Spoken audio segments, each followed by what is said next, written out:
So we already unboxed the Galaxy Fold 3, but this is the more affordable of Samsung's folding phones in the Galaxy Z Flip 3, coming in at just under $1,000. Inside of the box, we have the device itself, along with your typical documentation and a USB-C cable. And that is it. Now, unlike the Fold 3, which doubles in size when unfolded, the Flip 3 is kind of the opposite idea, with it folding in half, allowing you to fit a big 6.7-inch screen into smaller pockets. Although I will say it's pretty thick when it's folded up.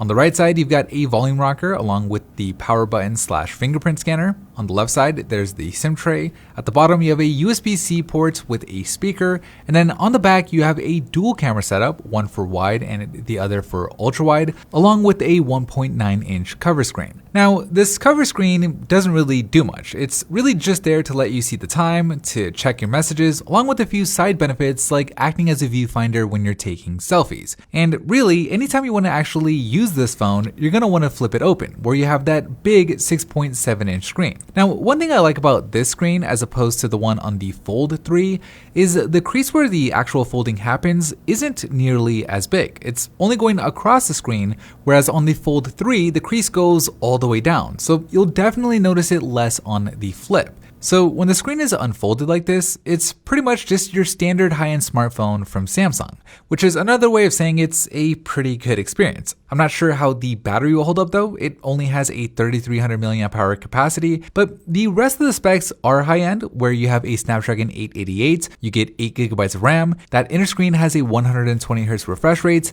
and the phone is even IPX8 water resistant. But really, the main reason you would want this phone is because it folds in half. Now, it's not as obvious of a benefit as the Fold 3, which turns a phone into a tablet, but with the Flip 3, I think people who have been wanting a phone with a bigger screen, but just couldn't get one because it wouldn't fit in their pockets, well, they'd be pretty happy with this. Now, sure, there are other benefits to the phone being able to fold, as you can use it in flex mode, where the phone will actually act as its own little kickstand, letting you watch YouTube videos hands-free, although only on that small portrait mode, and it can also be great for taking photos and videos. Not only can you prop the phone up on its own to record videos or take a group shot, but it can also take your selfie game to the next level, where you can use the rear cameras instead of the regular front camera, which can give you better image quality and can take advantage of that LED flash. But at the same time, while there's definitely a cool factor to just being able to flip open your smartphone, there are some serious drawbacks. Every time you want to use this phone, even if it's just to send a quick text message, you're going to have to go through the motion of flipping it open, which, as fun as it is when you first get the phone,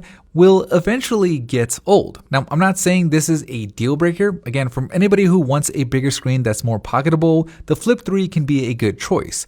But when the Galaxy S21 Ultra costs the same amount as this phone right now at $1,000, I don't know if the benefits of a folding screen are worth it to everybody else. The S21 Ultra has a way better camera system, it has faster charging speeds, it has a much bigger battery, and it doesn't have that crease in the middle of the screen. So while I really like this technology, I think it's super cool that Samsung even pulled it off. Unless you really want it for pocketability, I think for now there are still much better options out there for your money.